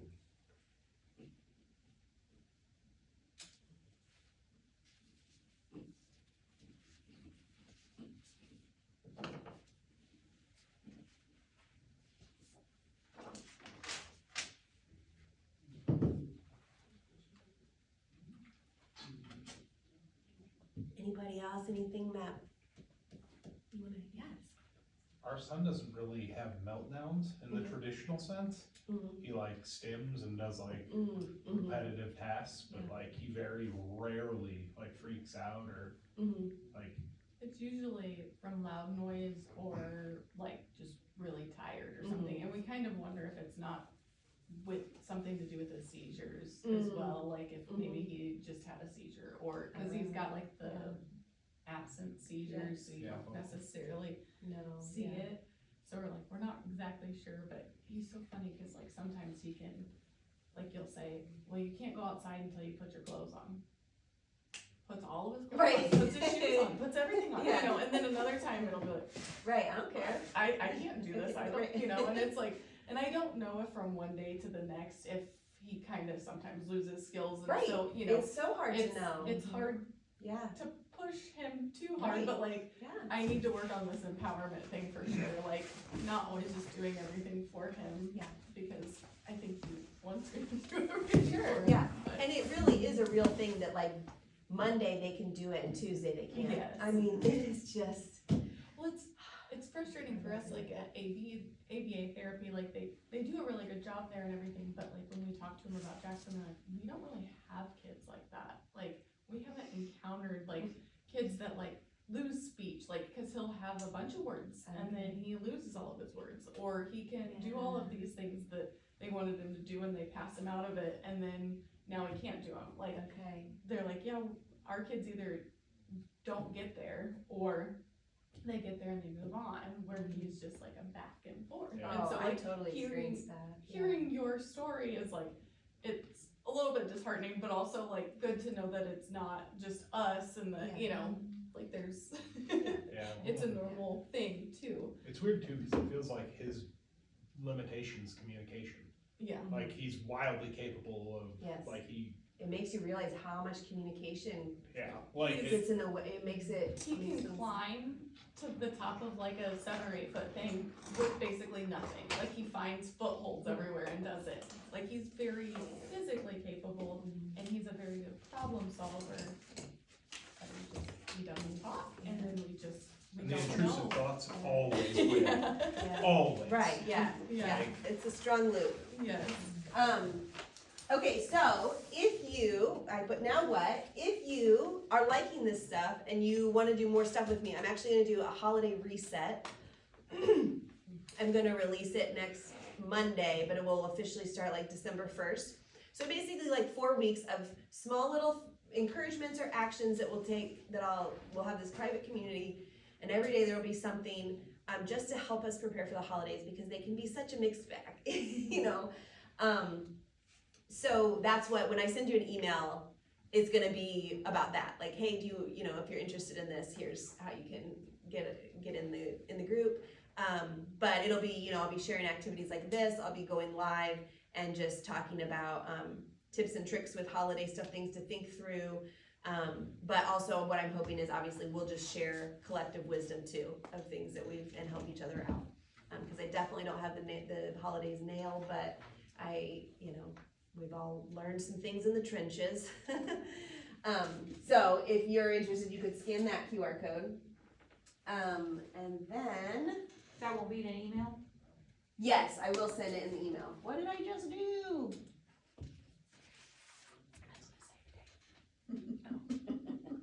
Refresh. Okay. I feel like I had one more slide, but maybe not. What? I sit and resubmit it. Now you're gonna be confused, so that'll be fun. Oh, okay, yeah. There was one more, just my email, but that's, on here, if you wanna take this, as well as my, like, Instagram and Facebook. I'm no pro with this social media stuff, but I do try to post little educational tidbits Do you and have stuff. any more of those? Yeah, I have a lot. So, and this, I know it's hard to read because Canva made it look so legible, and then I printed it, and the gold just didn't turn out. But, Yeah.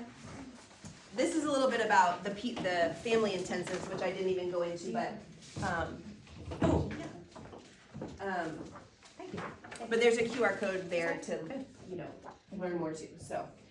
If you have people you want to share this with, but basically a family intensive, instead of the 1 hour coaching, we get whoever is helping raise your kiddo, we all get together for like 4 hours, and we do like a deep dive into how do we get him to eat, to sit down, and like that's what we focus on, and getting everybody on the same page, cause like you were saying, like she's so good, it doesn't mean you don't have to be her, but maybe there's some things that we can help you to respond like her in your own way, or stay calm or whatever. So it's just something I wish I would have had. My parents always wanted to learn and understand, but it was just always really hard to actually get help on like how to just do the daily life stuff. And so that's what the family intensive is. It's focused on just what would make life feel totally different if we could like tackle this situation in the home, Do you have like a dad's class?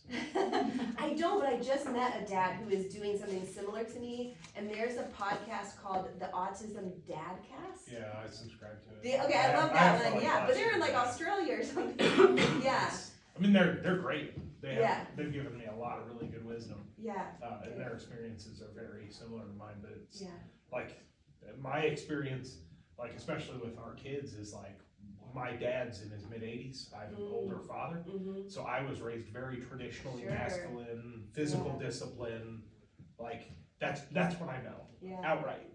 And like, I'm a little bit that way with our kids, like, but I'm also like where they can go to like get out aggression and do those things. But like, I don't know how to be like a dad to a Right. special needs child in the way I know how to be a dad. exactly, yes. So like, that's why I'm like, if there's like a dad's class where I can like learn some Yes. tricks. I will, so I'm gonna have your email if you did the survey, I will connect you with the dad I know that does do stuff, yeah. Yeah, so, again, thanks for coming. Good luck, I hope all your kids are in bed and you just get home and have a snack and drink your wine or tea and. I couldn't wait for me to leave so we could blast Yeah, it. actually, So, quiet down now. And I am so happy that I literally got us done right on time. Christy, can I have one more of these? Yeah. oh, yeah. How'd it go? Very Good, well, thank good. you very much. I'll have to circle back with you